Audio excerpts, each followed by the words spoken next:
o famoso guerreiro Sultan Saladin ganhou uma vitória em Hattin que lhe permitiu conquistar o Reino Cruzado de Jerusalém. Saladin alcançou este triunfo espetacular cerca de 2 anos após a morte de Baldwin IV, o rei leprado de Jerusalém. Se Saladin tivesse enfrentado Baldwin na Batalha de Hattin, ele teria obtido sua famosa vitória? Baldwin IV leprado e cruzado foi um dos comandantes mais notáveis de sua época e durante sua vida representou um desafio digno para o valoroso sultão. Em sua luta titânica, Saladin tinha uma vantagem considerável. Ele controlava o território ao redor do pequeno reino de Baldwin, com exércitos muito maiores à disposição. Além disso, o jovem rei também sofria de uma grave doença, a lepra. Apesar de sua doença e do pequeno número de seus homens, Baldwin, o leproso, cavalgava à frente de seus cavaleiros, espada em punho, lutando contra as legiões de Saladino várias vezes. Movido por uma forte fé cristã, ele estava determinado a defender Jerusalém a qualquer custo. Hoje vamos mergulhar na vida, lutas, vitórias e derrotas deste jovem verdadeiramente notável, que se opôs a um império mesmo sofrendo os horrores da lepra. Esta é a verdadeira história das cruzadas. A vida do rei Baldwin IV, o rei leprado de Jerusalém,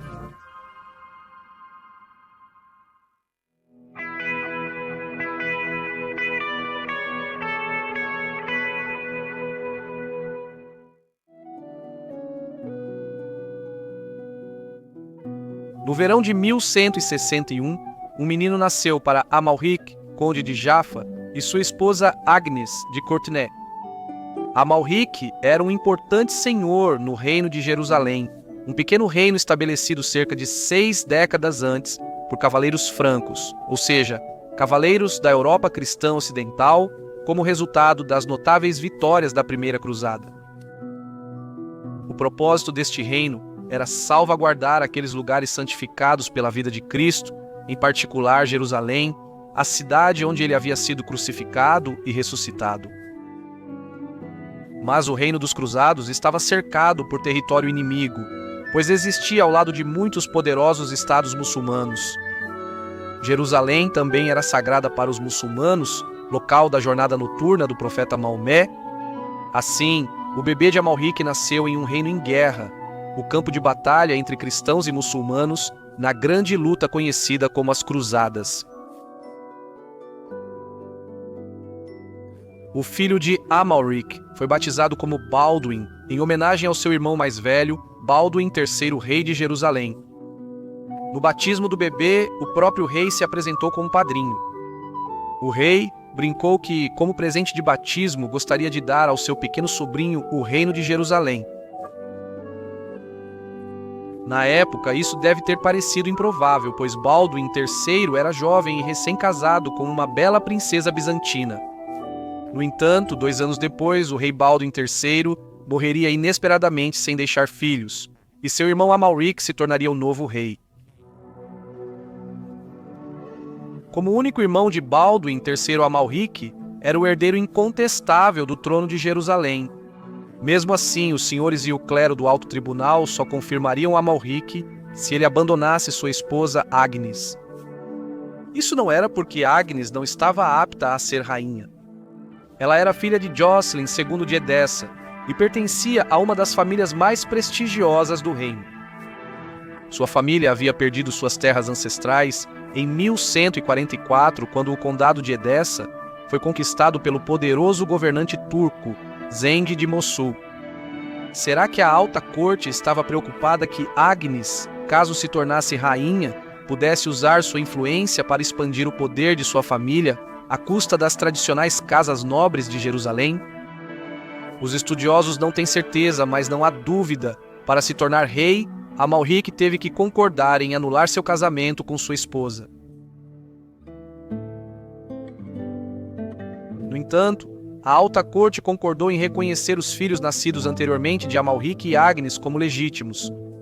Isso significava que Baldwin, de 2 anos, estava agora na linha de sucessão ao trono, assim como sua irmã mais velha, Sibila. Baldwin viu pouco de sua mãe. Após sua separação de Amalric, Agnes só teria encontrado seu filho em ocasiões públicas. Ele também viu pouco de sua irmã, pois Sibila foi enviada para ser educada no mosteiro de Betânia, onde sua tia-avó Joveta era abadesa. Aos 6 anos, o pai do príncipe Balduin casou-se novamente. A nova noiva do rei era Maria Comnena, uma princesa da família imperial do Império Bizantino, mas há poucas evidências de qualquer relação próxima entre a rainha Maria e seu enteado.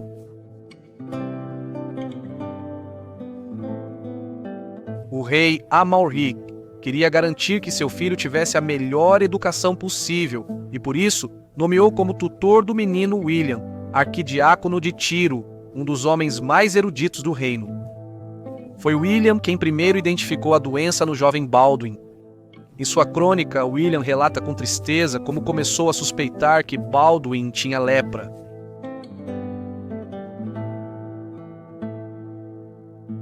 O menino, então, com cerca de 9 anos de idade, foi devidamente confiado aos meus cuidados, para ser instruído e nutrido em estudos liberais. Enquanto ele estava sob minha responsabilidade, dediquei-me ao meu aluno real com cuidado vigilante e cuidei dele com a solicitude adequada à sua posição exaltada. Ele estava brincando um dia com seus companheiros de nobre estirpe, quando começaram, como meninos brincalhões costumam fazer, a beliscar os braços e as mãos uns dos outros com as unhas. Os outros meninos demonstraram dor através de seus gritos, mas Balduin, embora seus camaradas não o poupassem, suportou tudo com muita paciência, como se não sentisse nada. A princípio, suspeitei que isso se devia à sua capacidade de resistência e não à falta de sensibilidade. Mas quando o chamei, descobri que seu braço e mão direitos estavam parcialmente adormecidos. O pai do garoto foi informado sobre sua condição e médicos foram consultados. É impossível conter as lágrimas ao falar deste grande infortúnio. O rei Amalric chamou um médico árabe cristão, Abu Suleiman Daoud, para tratar a doença de seu filho. Ele contratou Abu al-Khair, irmão do médico, para ensinar o príncipe a montar cavalos de guerra. Essa era uma habilidade essencial para um governante franco que se esperava que vestisse a armadura e liderasse seus cavaleiros na batalha. Em particular, um cavaleiro franco tinha que aprender a controlar seu cavalo com os joelhos, pois ele estaria empunhando seu escudo e sua lança enquanto atacava o inimigo. De acordo com os relatos, o príncipe Balduin se destacou como cavaleiro.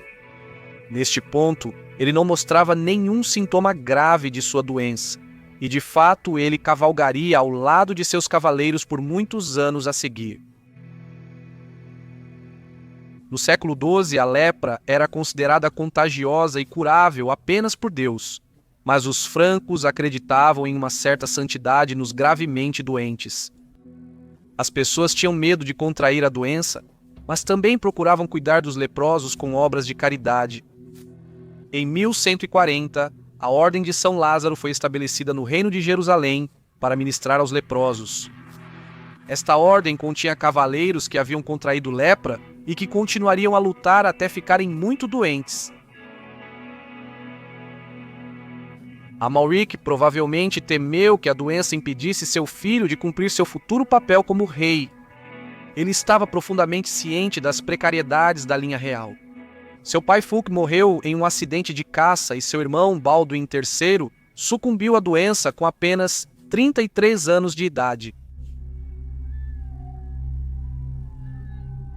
Mas então, foi o próprio Amalric que morreu inesperadamente. Ele estava em campanha, liderando seu exército contra a fortaleza de Banias, onde aceitou termos de paz favoráveis com o governo de Damasco. Quando o exército cristão acampou, o rei reclamou que não se sentia bem. Quando chegaram a Tibérias, ele estava sofrendo de disenteria, e quando chegaram a Jerusalém, Amalric estava seriamente doente.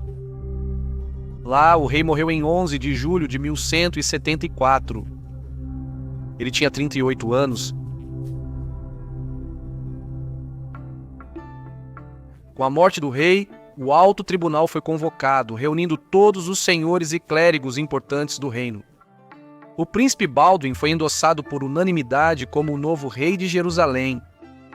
Não foi uma simples formalidade. O alto tribunal era o órgão governamental supremo no reino de Jerusalém. Todos os membros do alto tribunal, incluindo o rei, deviam acatar suas decisões. Ainda não era certo que Baldwin tinha lepra. Ele tinha sintomas iniciais da doença, mas não mostrava manifestações externas ou deficiências associadas à doença. Baldwin tinha 13 anos quando assumiu o trono, sendo coroado na segunda-feira, 15 de julho de 1174. A data foi escolhida propositalmente, pois marcava o 75º aniversário da conquista de Jerusalém pelos cruzados em 1099. A coroa foi colocada na cabeça do menino pelo patriarca e ele foi entronizado na Igreja do Santo Sepulcro como Baldwin IV-VI rei latino, desde a fundação do reino. William de Tyre deve ter irradiado orgulho neste momento. Em sua crônica, ele oferece um retrato memorável do novo monarca. Ele tinha uma aparência agradável para sua idade, e muito além do costume de seus antepassados, era um excelente cavaleiro e entendia o manejo de cavalos. Ele tinha uma ótima memória e amava conversar. Ele era econômico, mas sempre se lembrava tanto de favores quanto de ofensas. Em todos os aspectos, ele se parecia com seu pai, não apenas no rosto, mas em todo o seu comportamento. Até mesmo seu caminhar e o tom de sua voz eram idênticos. Sua inteligência era aguçada, mas sua fala era um pouco hesitante. Como seu pai, ele ouvia avidamente a história, disposto a seguir bons conselhos. O reino de Baldwin IV era considerável e próspero, mas também precariamente posicionado. Os estados cruzados francos incluíam todo o território costeiro da Síria e Palestina, desde as montanhas Amanos até o deserto do Sinai. No norte, o Principado de Antioquia e o Condado de Trípoli eram independentes, embora cooperassem de perto com Jerusalém. O reino de Jerusalém se estendia desde a Transjordânia no sudeste, com seu grande castelo de Querac, até Gaza e Ascalon no sudoeste. A partir daí, estendia-se ao norte ao longo da costa, incluindo muitas cidades portuárias importantes como Jaffa, Arsuf, Acre, Tiro, Sidom e Beirute. Incluía a área ao redor do Mar da Galileia, com sua principal fortaleza de Tiberíades, e, claro, incluía as sagradas cidades de Jerusalém e Belém, a oeste do Mar Morto. No entanto, o reino era ofuscado pelo grande império de Saladino, que governava as terras ricas do Egito, bem como importantes territórios muçulmanos na Síria, como o Emirado de Damasco. No entanto, na época da ascensão de Balduíno IV, o reino de Jerusalém era forte e economicamente próspero. Suas cidades costeiras eram um crucial centro comercial no Mediterrâneo, onde comerciantes muçulmanos, cristãos e judeus faziam bons negócios. Membros de todas as religiões viviam harmoniosamente nos territórios dos cruzados, praticando seus ritos e governando seus assuntos, desde que fossem leais aos reis francos. Castelos, ao longo das fronteiras oriental e sul, protegiam o território de invasões, mas havia vulnerabilidades nas defesas do reino, especialmente ao enfrentar um inimigo tão poderoso quanto Saladino. Recentemente, Saladino emergiu como o antagonista mais substancial dos cruzados. Um curdo nascido no que é hoje o Iraque, Saladino ascendeu de origens humildes para se tornar proeminente na corte Zengide na Síria.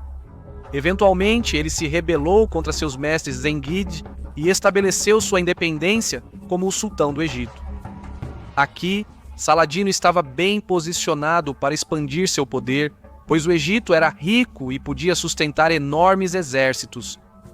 Astuto e infinitamente adaptável, Saladino provou ser um governante altamente capaz, bem como um comandante militar corajoso e astuto. Ele também era um homem de fé profundamente sentida, profundamente inspirado por sua religião muçulmana. Para ele, os Estados Cruzados eram uma abominação, e ele jurou vingar as conquistas da Primeira Cruzada, expulsando os francos para o mar. Aos 13 anos, Balduíno IV ainda era considerado menor. O Tribunal Superior nomeou um regente para governar até que o rei completasse 15 anos, Raymond III, conde de Trípoli. Parente de Balduíno, Raymond era um poderoso senhor no reino, casado com a princesa da Galileia, cujas terras ele também possuía, além de seu próprio condado de Trípoli. William de Tyre deixa uma descrição vívida dele. Ele era um homem magro e frágil. Ele não era muito alto e tinha uma tez escura. Ele tinha cabelos lisos de cor média e olhos penetrantes. Ele se portava rigidamente, tinha uma mente organizada, era cauteloso, mas agia com vigor. Ele era moderado na alimentação e bebida, e, embora generoso com estranhos, não era tão afável com seus próprios homens. Quando Raymond se tornou regente, a mãe de Baldwin, Agnes, também retornou à corte enquanto a falecida esposa de Amalric, Maria, se retirou para seu feudo em Nablus. Agnes passou a ter grande influência na corte do filho. Tendo estado ausente da vida de seu filho, Agnes tentou construir um relacionamento com Baldwin. O historiador Bernard Hamilton diz, sem dúvida, Baldwin acolheu a presença de sua mãe atraente e capaz, que estava genuinamente preocupada com sua saúde e em quem ele podia confiar para cuidar de sua casa de forma eficiente. Dadas as circunstâncias de sua infância, seu relacionamento com ela deve ter sido mais como o de um sobrinho e uma tia do que de um filho e uma mãe. Foi durante este período que William se tornou arcebispo de Tiro, nomeado por Raymond em 1174. Além disso, Agnes deu o arcebispado de Cesareia a um clérigo chamado Heráclius. O cronista Ernuli diz que Heráclius era seu amante, e essa história sensacional se tornou amplamente conhecida, mas é impossível verificar e se origina de um dos inimigos políticos de Agnes. Enquanto isso, Saladino seguiu expandindo seu poder. Desde a morte de seu maior rival, seu antigo mestre Nur ad-Din da dinastia Zengid, Saladino desgastou as posses de Zengid na Síria. Após tomar Damasco, Saladino foi à guerra com Gumushtakin, que governava Alepo em nome do filho de Nur ad-Din, As-Salih. Ele capturou Homs dos Zengides, bem como Cafartab e Marat al-Numan. Por fim, Saladino concordou com uma trégua com os Zengides, mas Alepo parecia fadada a cair sob o poder do sultão.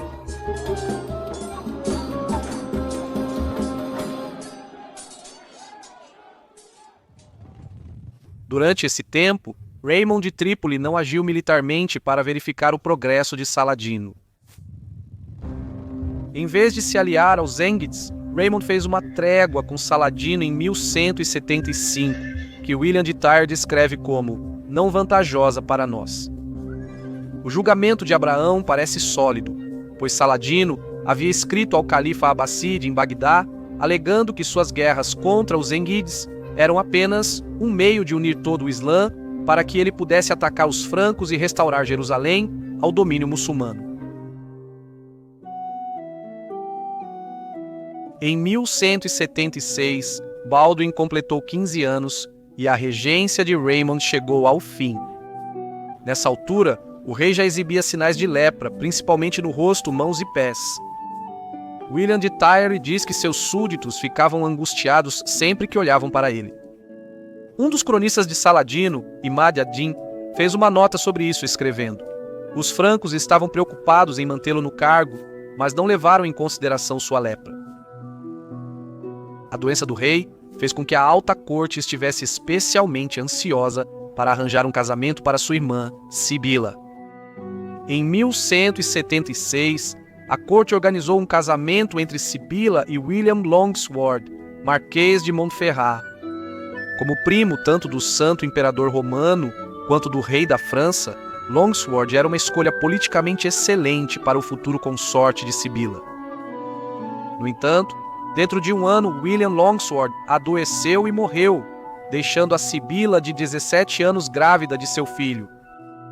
Isso só agravou o problema, pois a morte de Longsword extinguiu a ideia de que ele poderia assumir, como o líder forte que o reino precisava, quando Baldwin, o leproso, eventualmente morresse.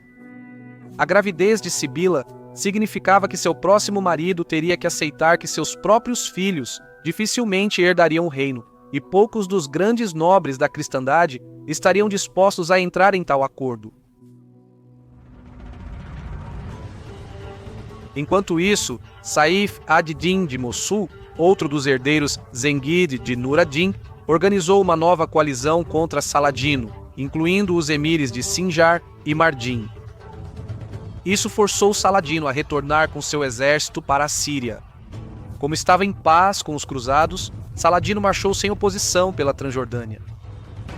Ele encontrou Saif al-Din de Mossul e seus aliados na batalha em Tel al-Sultan, perto de Alepo, em abril de 1176.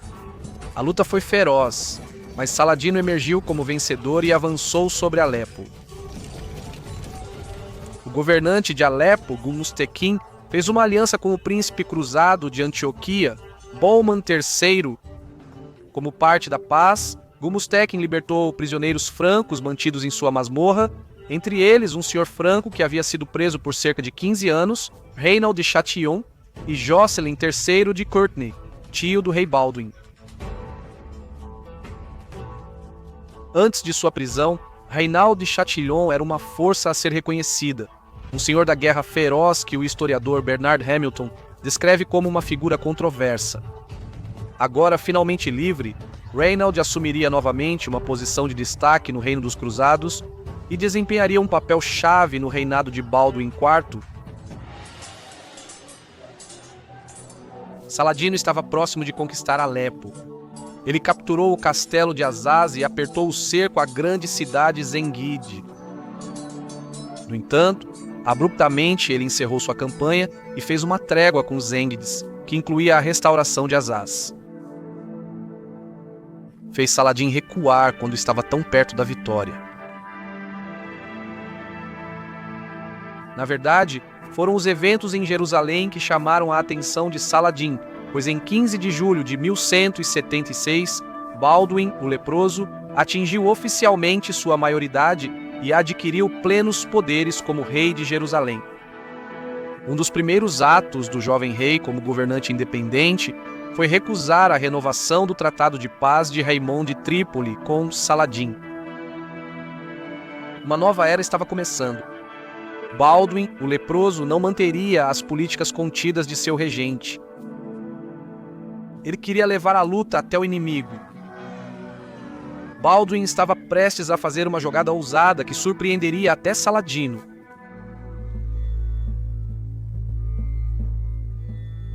Para ajudar a executar sua política, Baldwin nomeou como senescal seu tio Jocelyn de Courtenay, um homem competente, inteligente e absolutamente leal ao jovem rei. O novo governo do sultão conteve de imediato as ambições de Saladino. O sultão teve que parar de tentar conquistar Alepo e, em vez disso, teve que fazer as pazes com os Zengids. No entanto, enquanto marchava de volta de Alepo, Saladino ataca o forte dos assassinos de Masyaf. O sultão estava determinado a destruir essa ordem misteriosa que recentemente tentou tirar sua vida.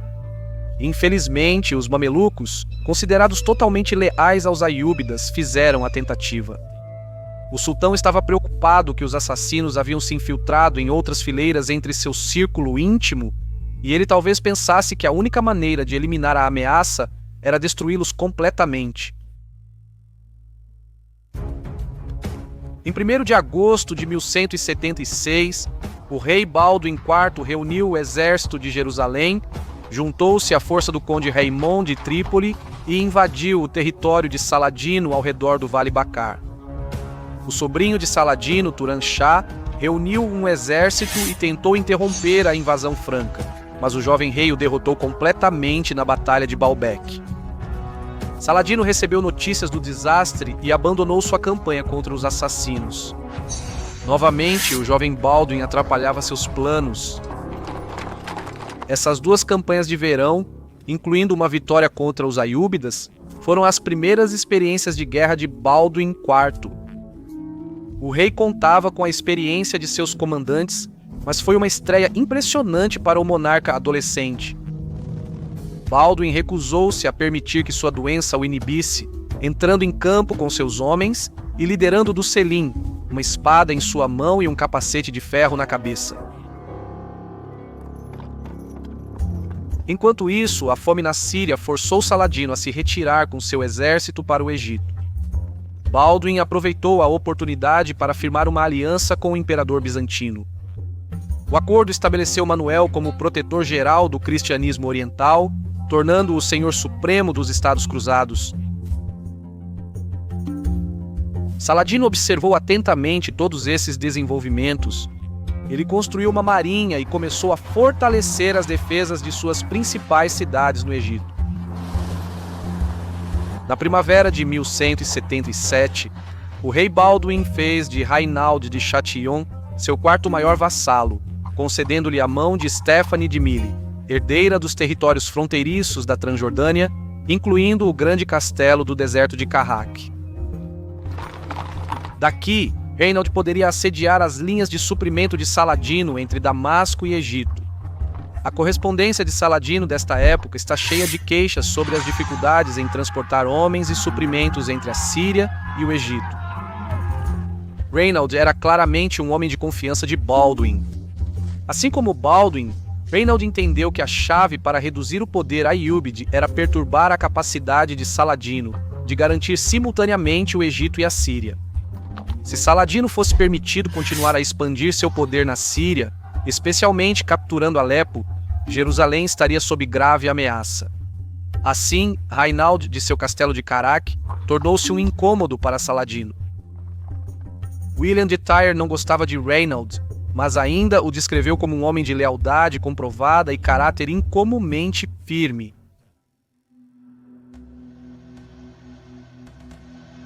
Então, em agosto de 1177, o conde Philip de Flandres, um dos homens mais poderosos da cristandade, chegou com seu exército a Acre. Como muitos ocidentais, Philip veio como cruzado e peregrino. Ele planejava visitar santuários sagrados e se unir aos cavaleiros dos Estados Cruzados em uma campanha contra os muçulmanos. Os habitantes do Reino Cruzado acolheram calorosamente a chegada de Philip. O rei Baldwin viu a visita de Philip como um presente divino. Recentemente, a lepra de Baldwin se agravou. O conde de Flandres parecia ser a solução para os problemas do rei. Baldwin ofereceu ao conde seu próprio reino, solicitando que Philip assumisse o fardo da coroa e a defesa de Jerusalém. Philip recusou, dizendo que sua visita seria curta e que ele logo retornaria para Flandres. Raymond pediu que o conde se unisse a ele na invasão ao centro de poder de Saladino no Egito. Philip também recusou isso, desejando, em vez disso, ajudar Boemon de Antioquia na frente síria. Desapontado, o rei Baldwin ainda tentou reforçar os esforços do conde e reforçou o exército de Philip com 100 cavaleiros e 2.000 soldados de infantaria. Deve ter sido difícil para o jovem rei leproso quando o grande conde de Flandres marchou ao norte. Philip se juntou a Raymond III de Trípoli e Boemond III de Antioquia para um ataque à fortaleza síria de Harim. Do Egito, Saladin monitorava a situação. O sultão entendeu que era de seu interesse eliminar esse novo poder em Jerusalém o mais rápido possível. No outono de 1177, com a maioria das forças cruzadas em campanha no norte da Síria, Saladino aproveitou a chance. Ele reuniu todas as suas tropas egípcias. O enorme exército do sultão causou uma disparada nos preços dos alimentos no Egito, devido à alta demanda por suprimentos. O cronista William de Tyre insiste que Saladin colocou em campo 26.000 cavaleiros. Hoje, alguns historiadores estimam as forças de Saladin mais próximas de 12.000 ou 15.000. Mas mesmo com tal tamanho, o exército muçulmano era tremendo e capaz de conquistar o reino de Jerusalém. Em 18 de novembro, o sultão cruzou a fronteira egípcia para o território cristão. Ciente da fragilidade das forças dos cruzados, Saladino avançou lentamente pela costa até a Palestina, destruindo terras agrícolas e coletando espólios. O grão-mestre Odo de Saint-Armand reuniu os cavaleiros templários em sua fortaleza de Gaza, mas Saladino contornou a fortaleza dos templários e dirigiu-se para Ascalon, uma das principais cidades costeiras de Jerusalém. Nesse ínterim, o rei Baldwin reuniu suas escassas tropas disponíveis. juntaram-se ao rei os principais barões Balduin de Ramla e Balian de Iberlin, bem como Reynon de Châtillon. Os cruzados tinham consigo sua relíquia mais preciosa, a verdadeira cruz, acreditada ser madeira da própria cruz de Jesus, carregada pelo bispo Albertes de Belém. A cavalaria do jovem rei totalizava apenas cerca de 450 cavaleiros e alguns milhares de soldados de infantaria. O sultão se aproximou de Ascalon em 24 de novembro. Balduin, ciente da desvantagem numérica perigosa, recuou para trás das muralhas da cidade. Com total confiança de que Balduin não poderia desafiá-lo, Saladino enviou grupos de invasão para o interior do campo. Contingentes muçulmanos alcançaram as muralhas de Jerusalém. Notícias das tropas saqueadoras do sultão espalharam medo por todo o reino. Em Jerusalém, os cidadãos se esconderam na Torre de David, enquanto os habitantes de Ramlá abandonaram sua cidade para se refugiarem no porto fortificado de Jafa ou no castelo de Mirabel.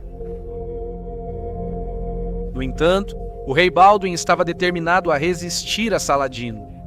Ele enviou uma mensagem convocando os templários de Gaza.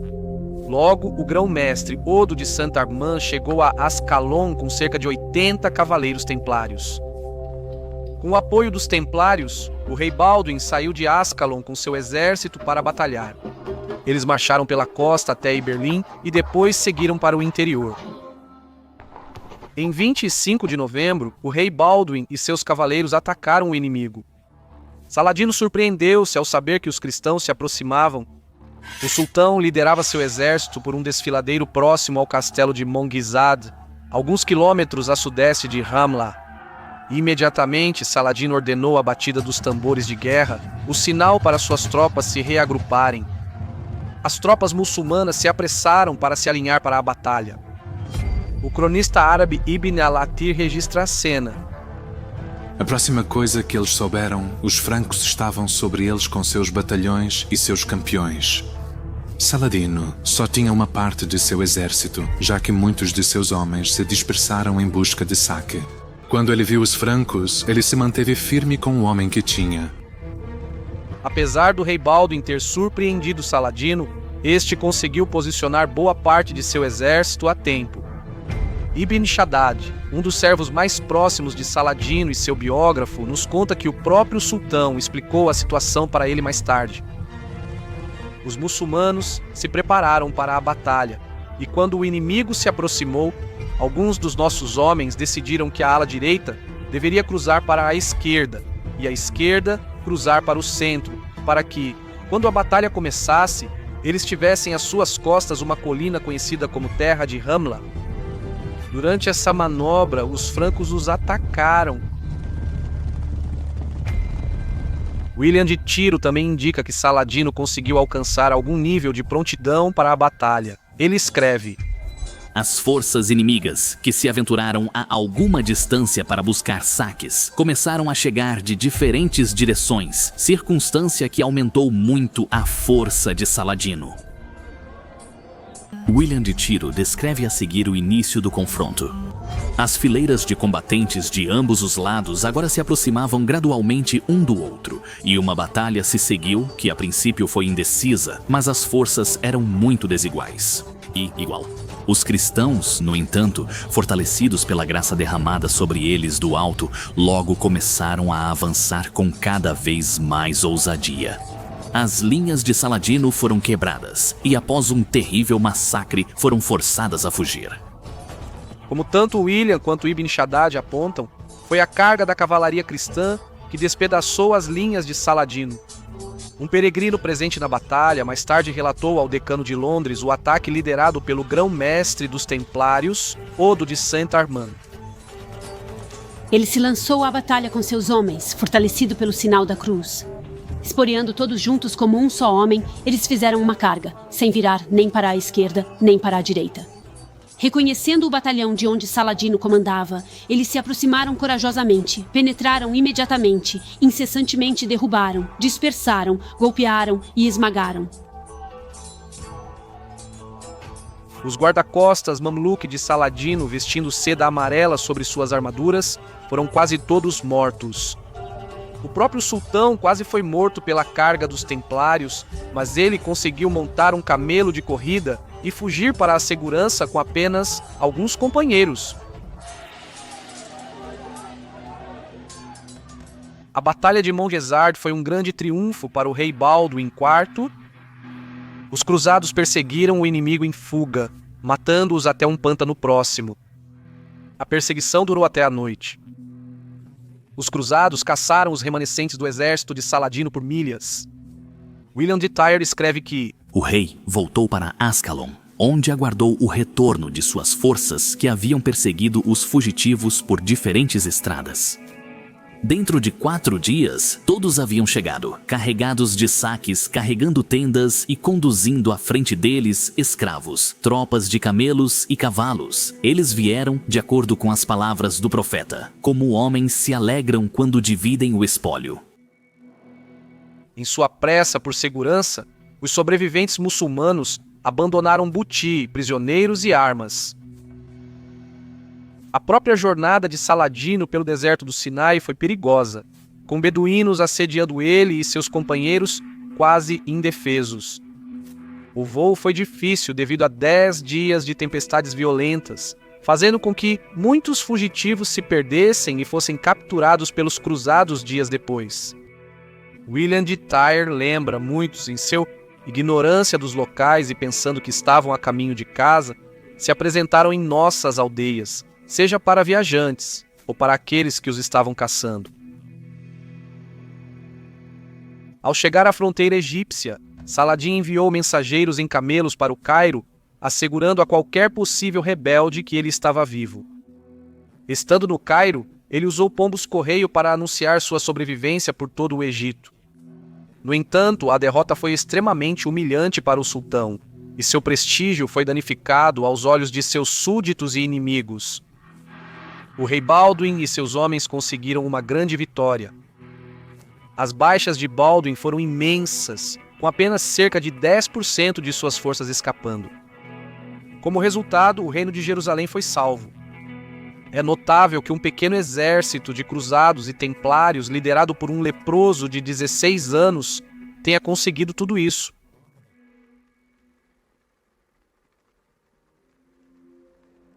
Mas Baldwin sabia que Saladino traria mais desafios no futuro. O sultão perdeu seu exército, mas seus vastos recursos no Egito e em Damasco permitiriam uma rápida recuperação.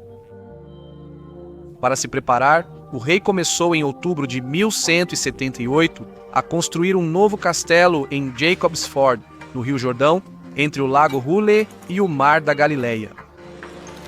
Neste projeto, Baldwin colaborou com os Cavaleiros Templários, que já possuíam um importante castelo em Safar e frequentemente eram encarregados de guardar posições fronteiriças vulneráveis.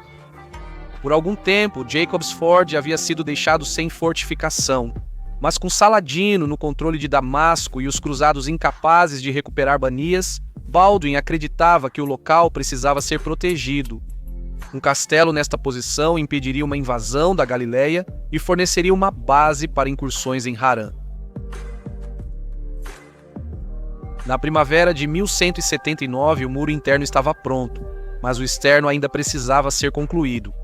A fortaleza seria uma das mais fortes da região. O trabalho ocorreu enquanto Saladino estava sitiando o emir rebelde Ibn al-Muqaddam em Baalbek, mas o sultão observava o projeto com preocupação. Para ele, o castelo era uma ameaça intolerável ao seu território.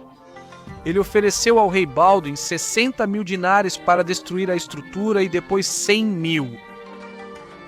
Baldwin recusou as duas propostas. Saladino destinou esse dinheiro para uma solução militar, enviando grupos de invasão para assediar o território ao redor do Forte de Jacob.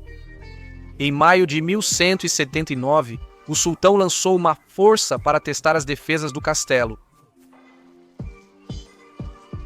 Porém, o verdadeiro confronto ocorreu em 10 de junho, quando o exército de Saladino enfrentou uma força franca na Batalha de Margiun.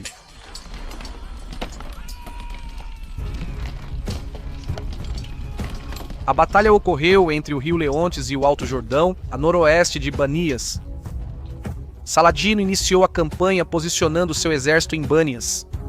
Daqui, ele enviou grupos de invasão para queimar as aldeias a leste de Sidom. Baldwin reuniu seu exército e marchou para aliviar o distrito ameaçado. Os cristãos partiram de Tiberíades em direção ao castelo dos Templários de Safar para Turã, e então para o flanco leste da planície costeira, com vista para Marjaium. Daqui, os cruzados avistavam as tendas do exército principal do sultão. O rei e seus comandantes decidiram atacar imediatamente, visando surpreender os muçulmanos. A cavalaria cristã avançou à frente de sua infantaria, esperando lançar uma carga decisiva. No início, foi exatamente isso que ocorreu. O exército de Baldwin surpreendeu as tropas de Saladin enquanto voltavam de atacar aldeias. Despreparados, os cavaleiros muçulmanos foram rapidamente derrotados e fugiram. Os francos agora se moviam para encerrar a campanha. Parte do exército cristão avançou sobre o acampamento do sultão, enquanto Raimond de Trípoli e os templários ocupavam a área entre Marjaium e o desfiladeiro de Litani. A infantaria recolheu o espólio e descansou.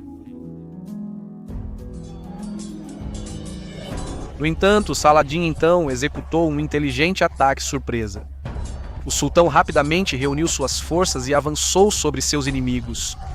Os cruzados foram surpreendidos e sofreram uma derrota terrível.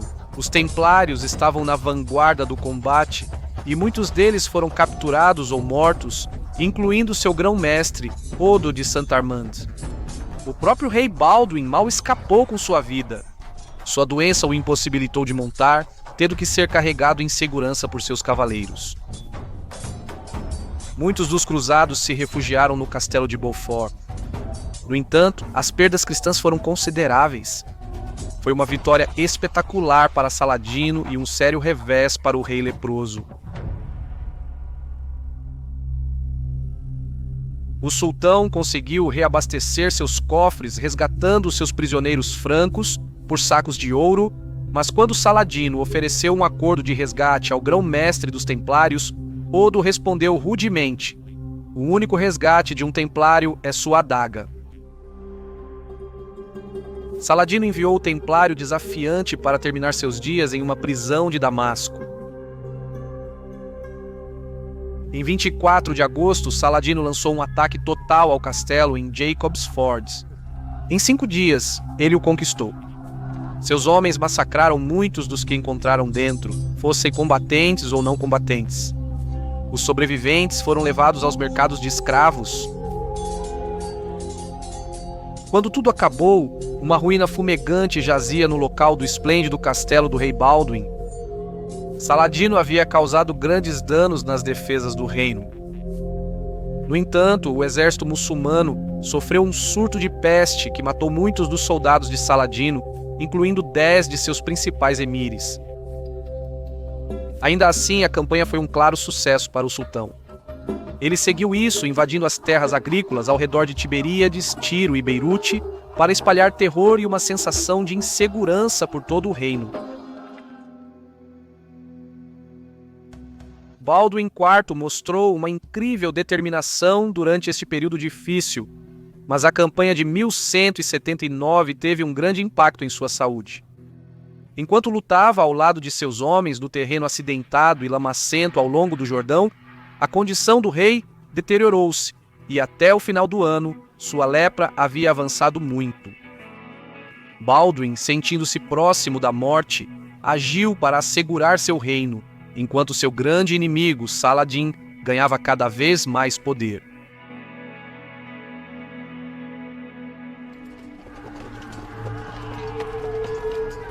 A destruição do castelo em Jacob's Ford foi prejudicial, mas no início de 1180, a saúde do rei Baldwin IV era a maior preocupação. A lepra do rei havia avançado, suas incapacidades se multiplicaram.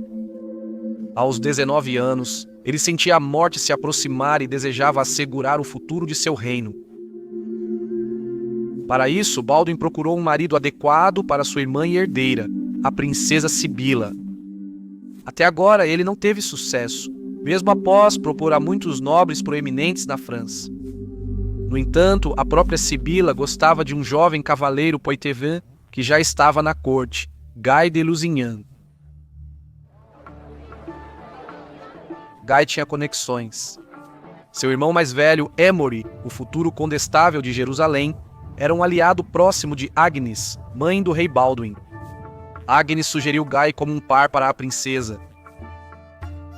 Anos de negociações com as principais casas nobres da França não produziram nenhum marido, mas Guy já estava em Jerusalém e vinha de uma orgulhosa linhagem de cruzados comprometidos.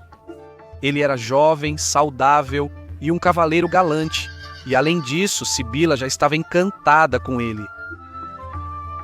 Baldwin confiava em sua mãe e seguiu seu conselho. William de Tyre desaprovou o casamento. Ele escreve: Mas, sem querer considerar que a pressa excessiva estraga tudo, o rei, por razões próprias, casou repentinamente sua irmã com um jovem de boa posição, Guy de Lusignan, de Hugh de Brown, da diocese de Poitiers. A decisão de Baldwin de casar sua irmã com Guy surpreendeu muitos no alto tribunal. No entanto, foi especialmente difícil encontrar um par para Sibila, dado que ela já tinha um filho, o príncipe Baldwin, de 3 anos, próximo na linha de sucessão ao trono. Quem se casasse com Sibila teria que aceitar que seus filhos dificilmente herdariam o reino. No entanto, essa não foi uma decisão precipitada de Baldwin. O rei leprado tinha informações confiáveis de que Raymond III de Trípoli e Bohemond III de Antioquia estavam conspirando para tomar o poder em Jerusalém. Com isso, Raymond e Bohemond planejavam casar Sibila com um marido de sua própria escolha. Além disso, o pai de Guy era um vassalo de Henrique, segundo rei angevino da Inglaterra. Baldwin, um descendente dos angevinos, testemunhou o rei Henrique se tornar rapidamente o governante mais poderoso do Ocidente. Ao escolher um marido para Sibila do campo angevino, Baldwin esperava aumentar o investimento de Henrique II no reino dos cruzados.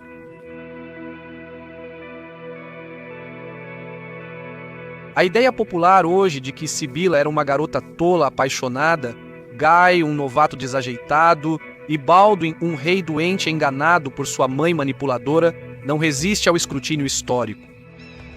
A decisão de Baldwin demonstra uma ponderação minuciosa. Sua irmã Sibila havia sido educada para governar, e o irmão de Guy, Amalric, havia sido um servo eficaz e útil da coroa. No entanto, Baldwin acabaria se arrependendo de sua escolha por um cunhado. Antes de 1180, não existiam divisões sérias dentro do reino. No entanto, a conspiração de Raymond e Bohemond, seguida pelo casamento de Sibila e Guy, solidificou uma linha de falha que atravessava a elite governante do reino. De um lado, estava o rei Baldwin, sua mãe, seu tio Jocelyn, Sibila e Guy, e Raynaud de Châtillon, essencialmente uma facção da família materna do rei. Do outro lado, estavam Bohemond III, Raymond III, a família Iveline e a rainha viúva Maria Comnena, representando a parentela paterna do rei. O rei Baldwin tinha total consciência dessa divisão, que ameaçava a existência de seu reino. Ele estava comprometido em permanecer no cargo até que essa divisão fosse superada. No fim da primavera de 1180, o rei Baldwin buscou uma trégua de 2 anos com Saladino. Saladino estava feliz em concordar, pois os turcos Seljuk, liderados pelo sultão Kilij Arslan II, estavam crescendo em poder, e Saladino queria verificar esse poder. Saladino também queria evitar atrair a intervenção do imperador bizantino Manuel. Enquanto isso, Baldwin trabalhava para estabilizar a situação dentro de seu reino. Para impedir que seus rivais avançassem, sua irmã mais nova Isabela, como uma herdeira alternativa para Sibila e Guy, o rei prometeu Isabela a Humphrey IV de Turon, filho de 15 anos do falecido condestável, em outubro de 1180. O casamento não poderia ocorrer até que Isabela completasse 12 anos, e então a pequena princesa foi enviada para viver na fortaleza de fronteira de Querac com sua futura sogra, Stéphanie de Milly, esposa de Raynaud de Châtillon. Aqui, Isabela estaria seguramente sob o poder da facção do rei. Foi também por volta dessa época que o novo grão-mestre dos Templários chegou a Jerusalém. Ele era Arnold de Torroja, um veterano catalão das cruzadas na Espanha. Arnold foi o indicado do Papa Alexandre III, que estava preocupado com a Terra Santa e queria um homem independente, mas experiente, no comando dos Templários. Nessa época, o imperador bizantino Manuel faleceu. William de Tyre escreve: Manuel, o ilustre imperador de Constantinopla, de memória imortal, o mais munificente de todos os príncipes do Late, deixou de lado o fardo da carne e entregou sua alma ao céu. Sua memória será sempre mantida em bênção por toda a Assembleia dos Santos por causa de suas esmolas e beneficências liberais. Baldwin continuou a trabalhar para fortalecer seu reino. Ao longo de 1181, ele associou Sibila e Gaia a si mesmo em éditos reais, reforçando seu status como herdeiros do trono. Enquanto a trégua com Saladino terminava, o alto tribunal buscava resolver as divergências entre o rei Baldwin e o conde Raymond III. O rei concordou com isso se Raymond se reconciliasse com Guy de Lusignan. O conde consentiu aos termos, e Guy e Raymond passaram a ocupar juntos seu lugar nas reuniões do alto tribunal. O perigoso faccionalismo parecia curado, enquanto Baldwin, mesmo doente, continuava a governar o reino de forma muito eficaz. No entanto, Guy de Lusignan permaneceu impopular entre muitos dos nobres de alta patente do reino.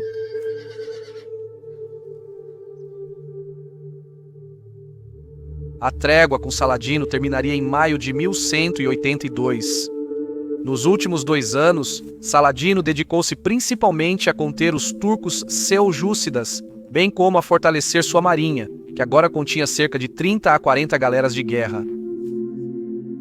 Em novembro de 1181, As-Salis, o Zengid, príncipe de Alepo, adoeceu. Antes de morrer em dezembro, ele designou como seu herdeiro seu primo, Is al-Din de Mossul, esperando que os poderes combinados de Alepo e Mosul impediriam Saladino de erodir ainda mais o território Zengid. Al-Atir registra a morte do príncipe. Quando ele havia desistido de toda a esperança, ele convocou os emires e todas as tropas e os instruiu a entregar Alepo ao seu primo Is al-Din e os fez jurar isso. Ele disse: vocês estão cientes de que Saladin tomou toda a Síria, exceto pelo que eu mantenho. Se Saladin conquistar Alepo, não haverá mais lugar para nossa família resistir a ele. Mas se eu entregar a cidade para Is al-Din, ele será capaz de mantê-la com seus grandes exércitos e terras.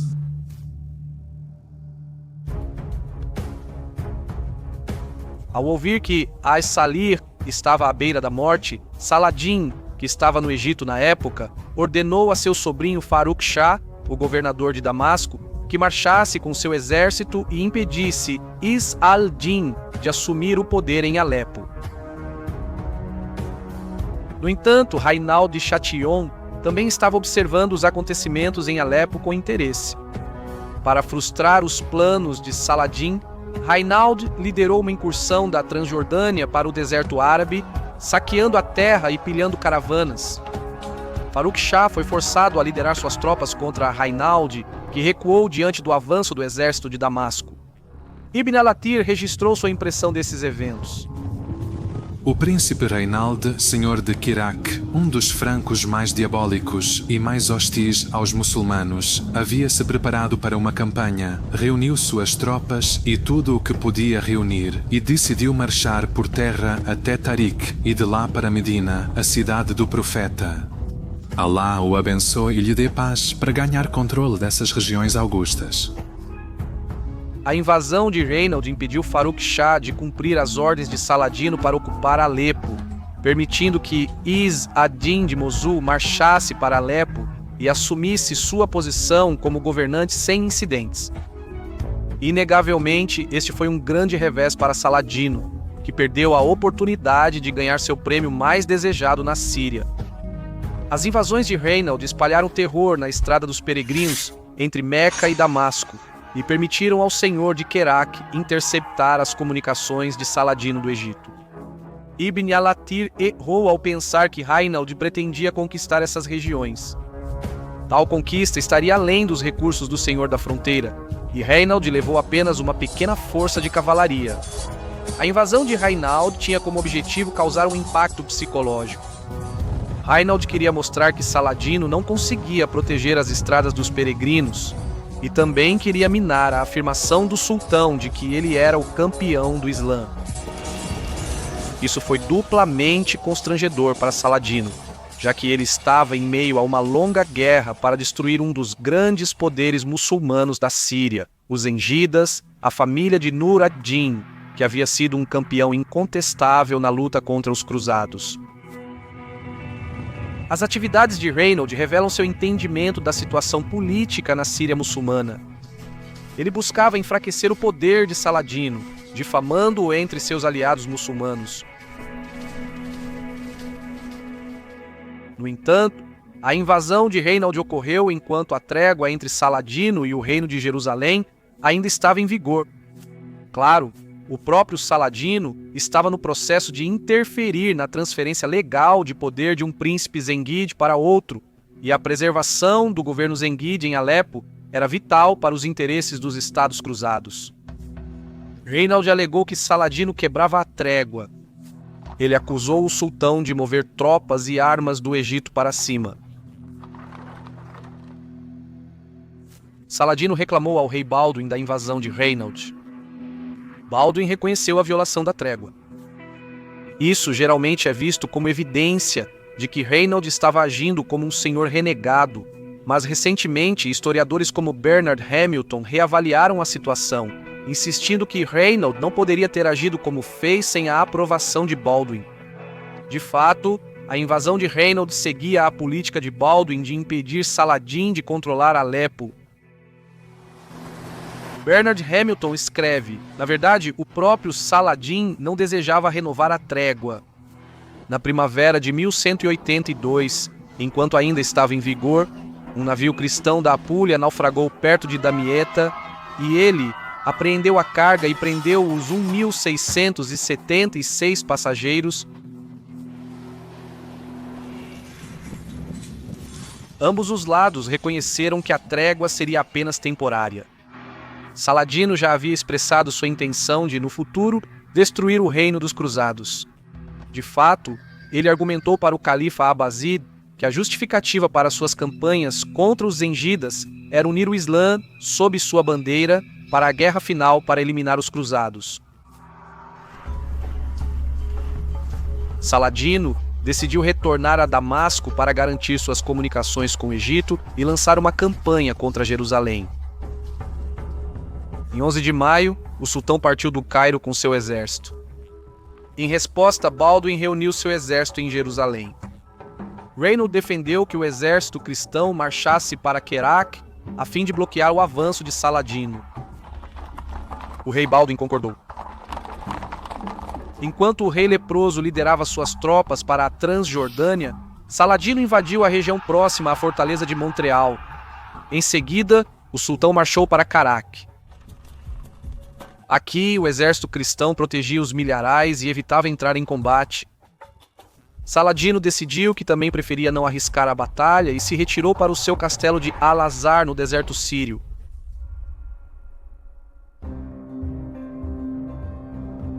Em 22 de junho, Saladino estava de volta a Damasco, onde recebeu notícias importantes de Constantinopla. Um nobre bizantino, chamado Andrônicos Comnenus, liderou uma revolta na capital, que resultou no massacre em massa dos habitantes francos da cidade. O motim em Constantinopla foi tão brutal que o Hospital de São João foi saqueado e os habitantes doentes foram assassinados. Andrônicos, então, assassinou os membros restantes da família real, que ainda tinham simpatia pelos Estados Cruzados, incluindo a viúva do imperador Manuel, Maria, que era ela própria francesa.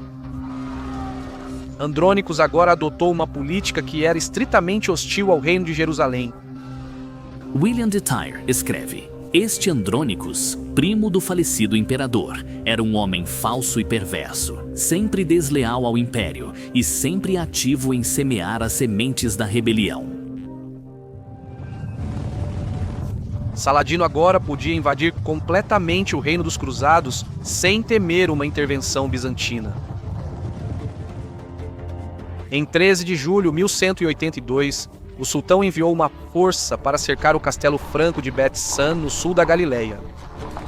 O cronista árabe Ibn al-Athir descreve a ação. Depois que Saladino chegou a Damasco, ele permaneceu por alguns dias para descansar e repousar, ele e suas tropas. Então ele marchou para o território franco e seguiu para Tiberíades, nas proximidades do qual acampou. Ele montou suas tendas em Okwana, no Jordão. Os francos chegaram com seus destacamentos e pararam em Tiberíades. Saladino enviou Faruk Shah, seu sobrinho, para Bet San, que ele entrou à força de armas e saqueou completamente, matando e escravizando. Ele varreu a depressão da Jordânia com uma incursão de longo alcance, que espalhou morte e cativeiro entre os habitantes. Balduin reuniu o exército cristão em Safaria e marchou para o socorro de Bet San. Os cruzados encontraram o exército de Saladino perto de Le Forbelle, no sudeste da Galileia, em 15 de julho, no 8º aniversário da coroação de Balduin. William de Tyre escreve: aqui eles viram as forças de Saladino se estendendo por toda parte em números muito maiores do que eles já haviam experimentado antes. Na verdade, os comandantes mais velhos declararam que em nenhum momento desde que os latinos entraram na Síria, eles haviam visto tal poderoso conjunto de inimigos. Era o ápice do verão, com calor intenso. O rei Balduin, embora bastante doente, comandava da cela. Os dois exércitos se enfrentaram em um combate feroz.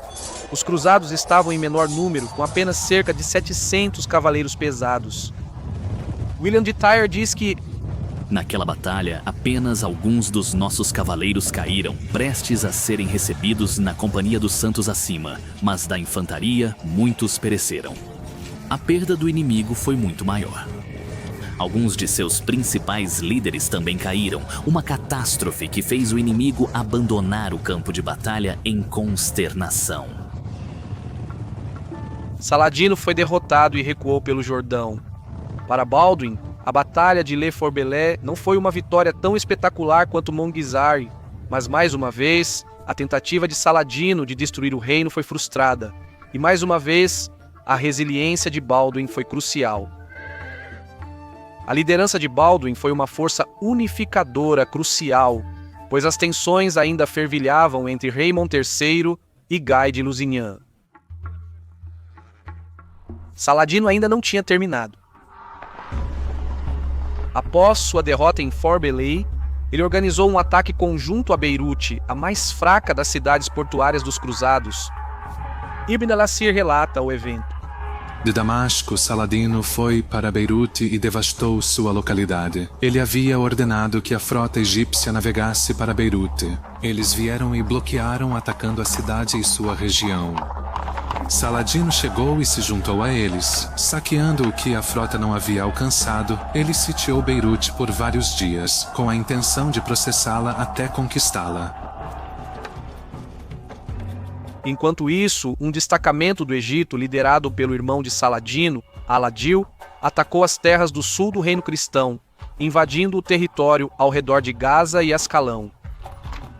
A notícia da nova ameaça foi levada ao rei Balduin IV, que permaneceu calmo. Ele percebeu que o sultão queria que dividisse suas tropas.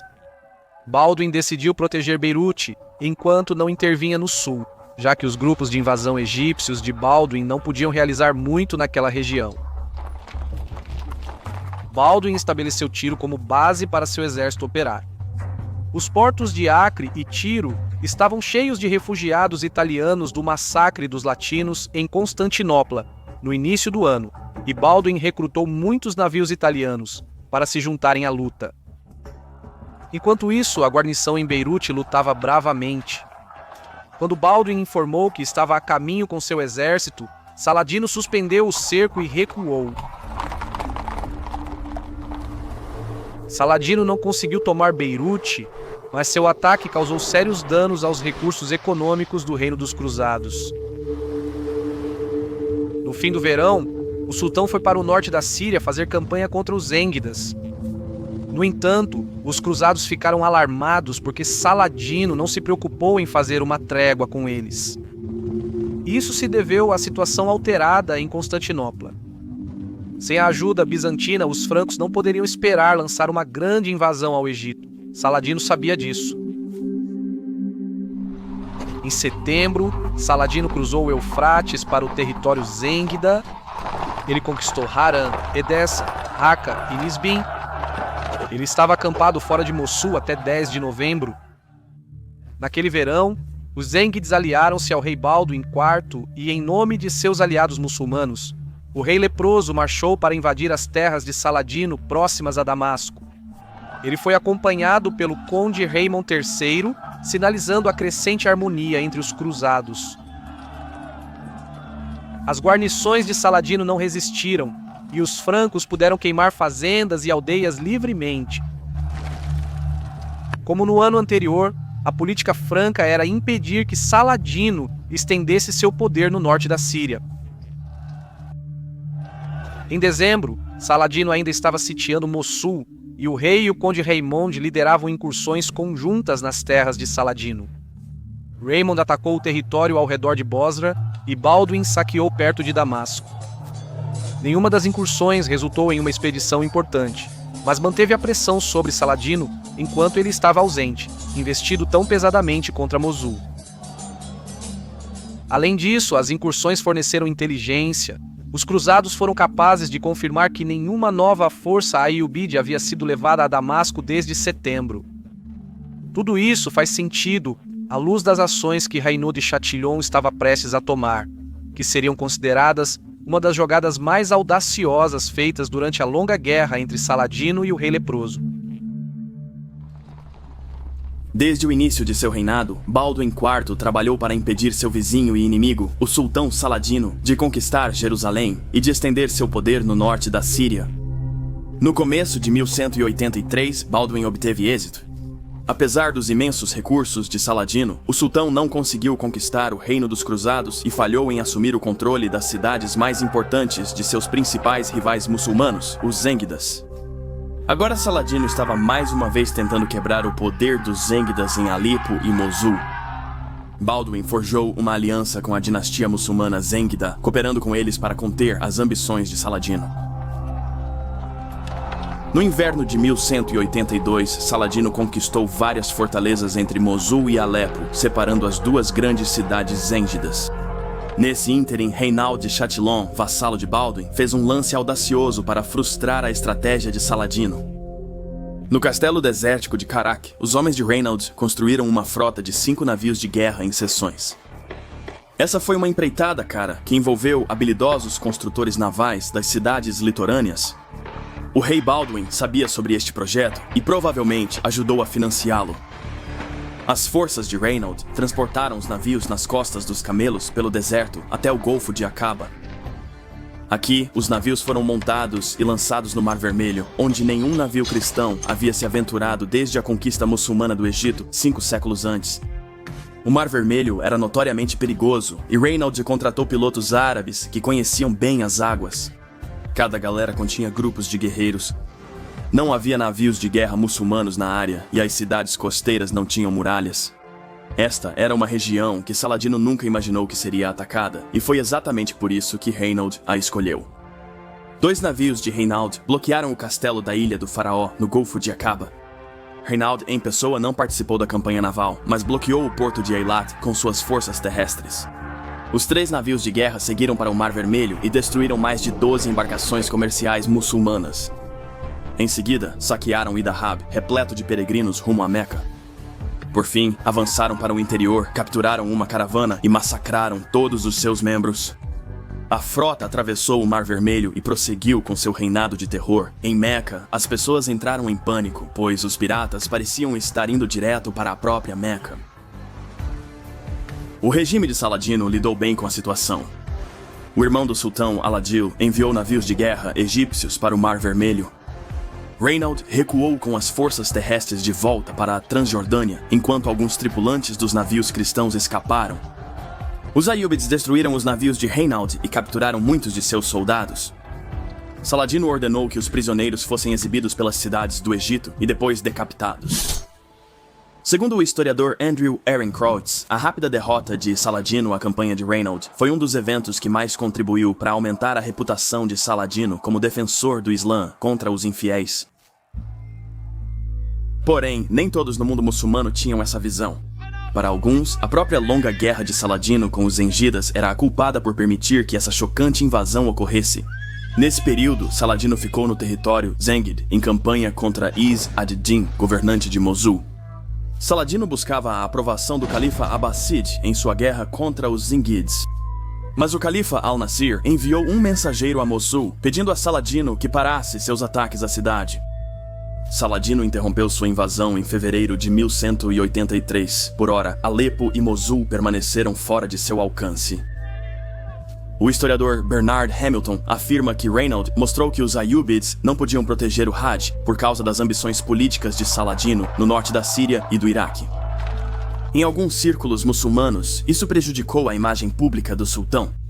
Por anos, os Zengides reclamavam que Saladino travava uma guerra injusta contra seu legítimo governo no norte da Síria e do Iraque. Os acontecimentos de 1182 sobrecarregaram os recursos do Reino Cruzado de Jerusalém. Quando o rei reuniu o Alto Tribunal em fevereiro de 1183, concordou-se que um imposto geral seria aplicado para reforçar as defesas do reino. Enquanto isso, o cronista Wieland de Tyre relata que a lepra do rei estava pior do que nunca. O rei perdeu a visão e as extremidades do seu corpo ficaram completamente doentes e danificadas, de modo que ele não conseguia usar as mãos e os pés. No entanto, embora algumas pessoas sugerissem que ele deveria abdicar e levar uma vida aposentada, ele se recusou a entregar tanto o cargo real quanto o governo do reino, pois, embora seu corpo estivesse fraco e impotente, ele era forte em espírito e fez um esforço sobre-humano para disfarçar sua doença e assumir os fardos da realeza. Em maio, Saladino retomou sua campanha contra os Zengidas. Suas recentes conquistas haviam cortado Alepo de Mossul e assim o sultão foi capaz de bloquear completamente Alepo. Izz ad-Din, irmão de Mosul, e Imad ad-Din, que governava Alepo em nome dos Zengids, ficou com poucas opções além de sentar e assistir sua cidade passar fome. Em vez disso, ele fez um acordo com Saladin, se rendendo em troca do feudo de Sinjar. Ibn al-Athir registra a decepção Zengid. Ahmad-Din desistiu de uma fortaleza como Alepo e recebeu em troca algumas aldeias e campos. Ele partiu e Saladin assumiu. Todos ficaram surpresos com isso e condenaram o que ele havia feito. De fato, alguns dos cidadãos comuns de Alepo trouxeram uma banheira de água e gritaram: "Você não está apto a governar. Você só pode lavar roupas?" Em 12 de junho de 1183, as forças de Saladino assumiram o controle de Alepo. Finalmente, o sultão havia quebrado essa grande fortaleza Zengid. Foi um momento de profundo triunfo, expandindo o já poderoso império de Saladino. Quando o sultão entrou em Alepo, deve ter sido um momento de pura exaltação. A notícia da conquista de Alepo por Saladino caiu sobre o reino de Jerusalém como uma nuvem negra. Mas Baldwin e seus súditos tiveram pouco tempo para se concentrar no assunto, pois logo souberam que Saladino, após seu triunfo, reunia novamente seu exército para outra invasão do reino dos Cruzados. O rei convocou o exército para Séforis. Raymond III de Trípoli e Bowman III de Antioquia enviaram cavaleiros e impostos pagaram mercenários para reforçar as tropas. O exército franco totalizou cerca de 1.300 cavaleiros e 15.000 soldados de infantaria. Porém, o rei Baldwin estava tão doente que não pôde se juntar às tropas. Sua mãe o acompanhou em Nazaré e ele ficou febril na cama. Todos acreditavam que ele morreria em breve. Com Saladino fortalecido e avançando com seu exército, a situação era ameaçadora. O rei Baldwin escolheu um regente para governar por ele.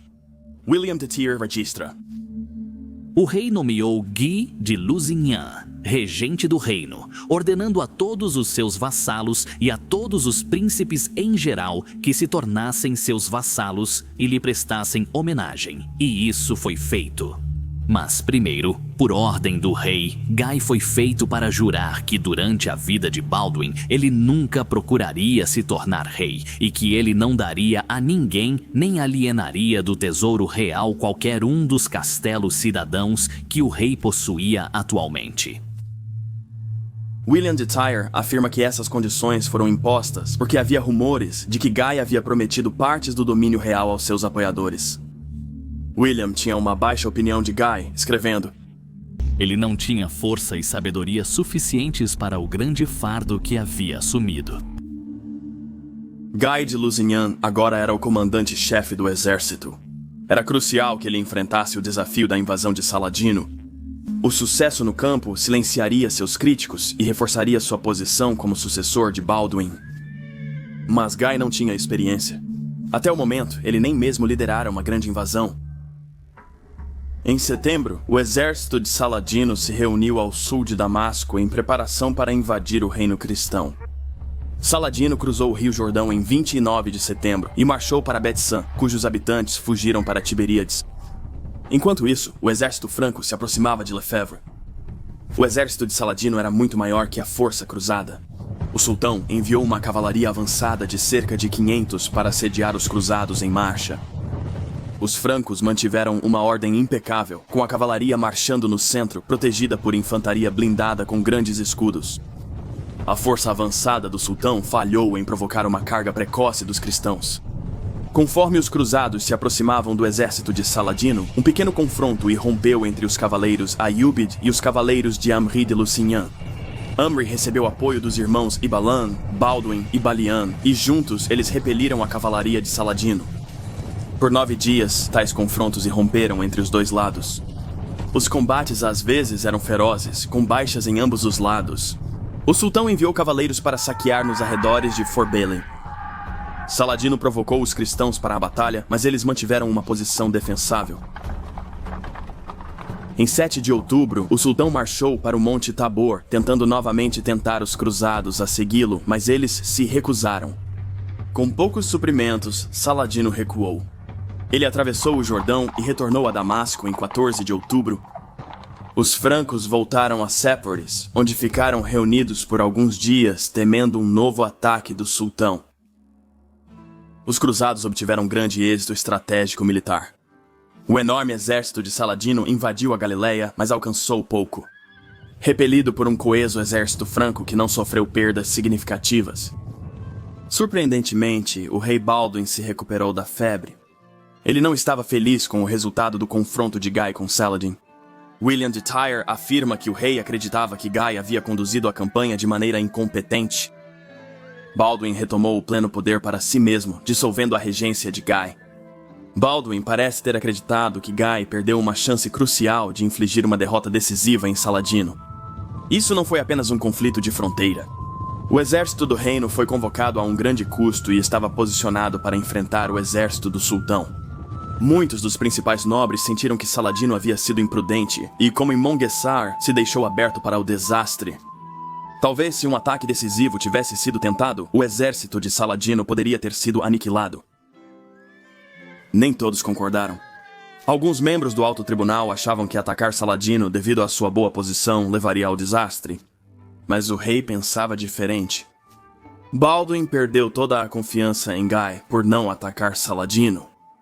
Isso é impressionante, dado a imagem popular criada pelo filme Reino dos Céus, que retrata o oposto. Baldwin temia que Guy pudesse começar uma guerra com os muçulmanos. Para solidificar sua nova política, Baldwin coroou seu sobrinho de 5 anos, filho de Sibila, ao seu lado na Igreja do Santo Sepulcro em 20 de novembro de 1183, como rei Baldwin V de Jerusalém. Nisso, Baldwin foi amplamente apoiado pelo alto tribunal, com Bohemond III, Raymond III e Baldwin e Balian de Ibelin, todos concordando com a decisão. Baldwin agora tomou medidas para isolar Guy com o provável objetivo de expulsá-lo do reino. O rei leproso pediu ao patriarca de Jerusalém para revisar e, com sorte, anular o casamento entre Sibila e Guy. Mas surgiram questões mais urgentes. Saladino reuniu seu exército novamente e invadiu a fortaleza de fronteira de Kerak. Baldwin reconheceu a enormidade desta ameaça. Agora cego e aleijado, o rei ainda liderava seus homens. Incapaz de montar, ele era carregado em uma liteira à frente de suas tropas marchando. Saladino queria Karak. O castelo tinha sido um espinho em seu lado desde que ele capturou Damasco, mas Karak não era uma conquista fácil. O castelo era enorme e incorporava as características mais sofisticadas da fortificação franca. Mesmo hoje, as ruínas de Kerak apresentam uma visão imponente. Saladino reuniu um grande exército sírio para atacar o castelo. Ibn al-Athir relata a campanha.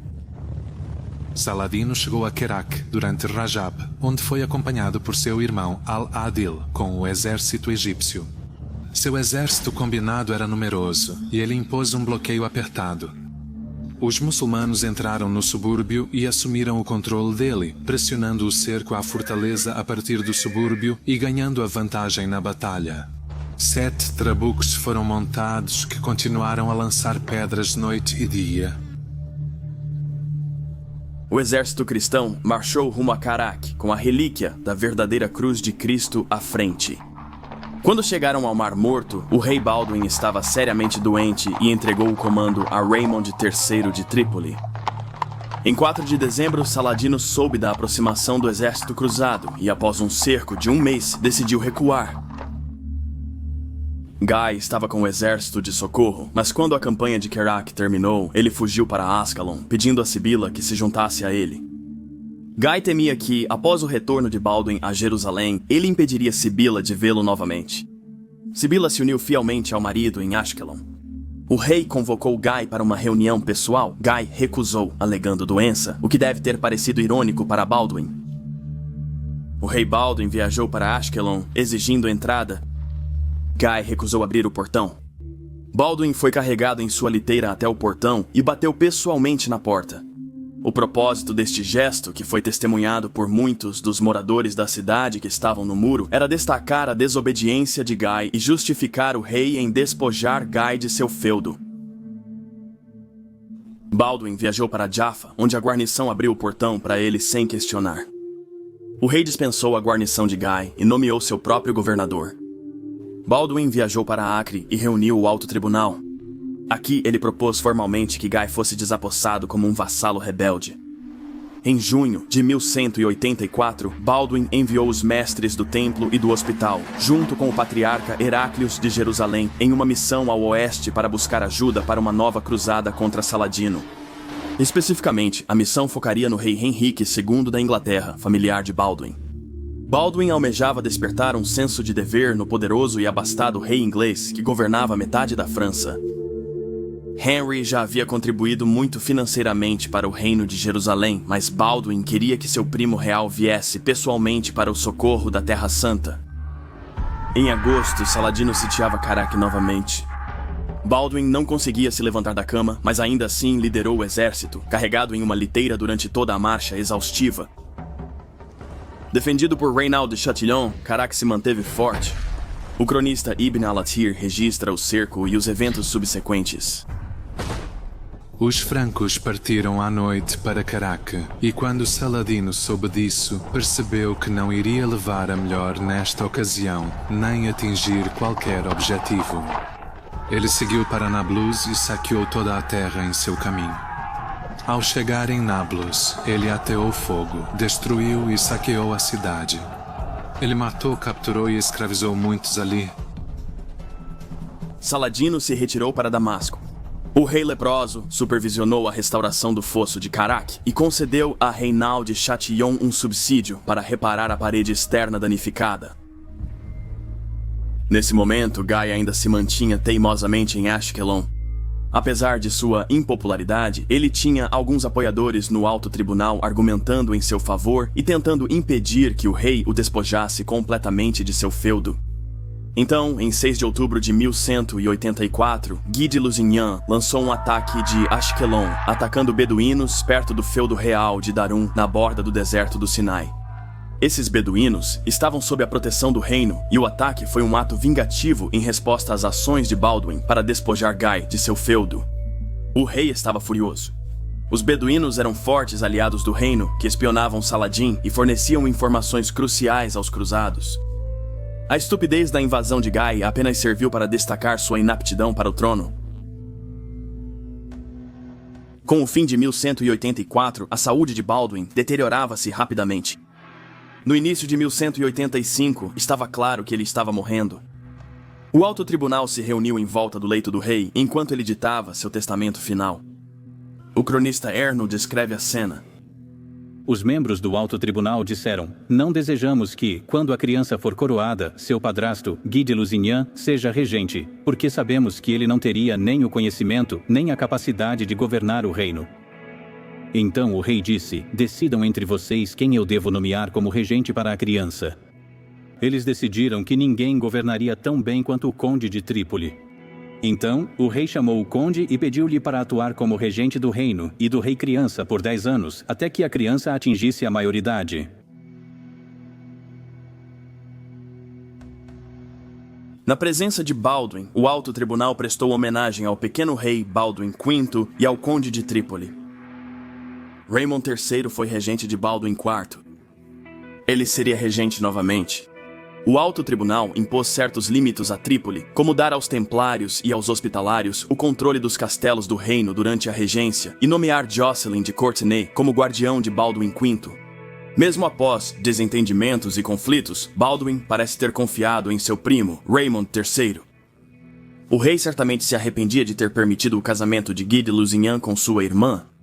Raymond era um dos membros mais seniores da família real e um comandante competente e comprovado. Não é surpresa que ele tenha retomado seu papel como regente do reino. Com este assunto resolvido, o alto tribunal ficou em Jerusalém e o rei leproso padeceu sua doença final. Baldwin IV, no final de sua vida, fez tudo o que pôde para garantir o reino que tão fielmente protegeu durante seu reinado. Enviou uma missão ao Ocidente buscando ajuda para uma nova cruzada. Ele garantiu o trono para seu sobrinho e obteve a aprovação do alto tribunal para uma regência. Ele havia repelido pessoalmente um último ataque durante seu reinado na fronteira por seu inimigo, Saladino, e havia legalmente impedido Guy de Lusignan de assumir o trono. Apesar da imensidão de seu sofrimento pessoal, Baldwin, o leproso, havia mais uma vez demonstrado por que era tão universalmente respeitado. Antes de Baldwin morrer, o alto tribunal se reuniu uma última vez ao seu lado para homenagear o jovem corajoso que havia guardado com sucesso Jerusalém por 11 anos. O jovem atlético e belo coroado em 1174 estava irreconhecível. A lepra havia destruído seu corpo, deixando-o aleijado e privado da maioria dos sentidos. E ainda assim, até o fim, ele permaneceu ativo e tomou medidas para garantir o reino. Bernard Hamilton coloca da melhor maneira: poucos governantes permaneceram como chefes executivos de Estado quando prejudicados por deficiências físicas tão severas ou se sacrificaram mais totalmente para as necessidades de seu povo. Durante o reinado de Baldwin, seu reino foi forte. Longe de ser um estado em declínio, mal se agarrando à vida, o reino de Jerusalém era economicamente próspero, com um exército capaz bem liderado por seu rei.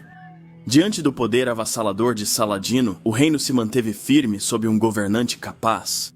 O grande problema que Baldwin finalmente não conseguiu resolver foi o problema da sucessão, um legado de sua lepra.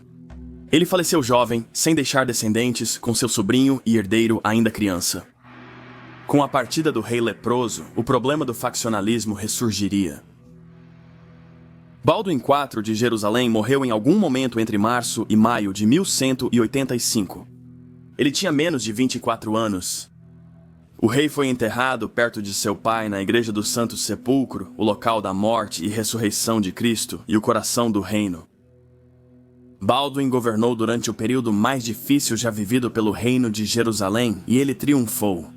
Ele enfrentou nada menos que um oponente como Saladino, governante de um vasto império rico, e ainda assim, o rei leproso emergiu vitorioso vez após vez.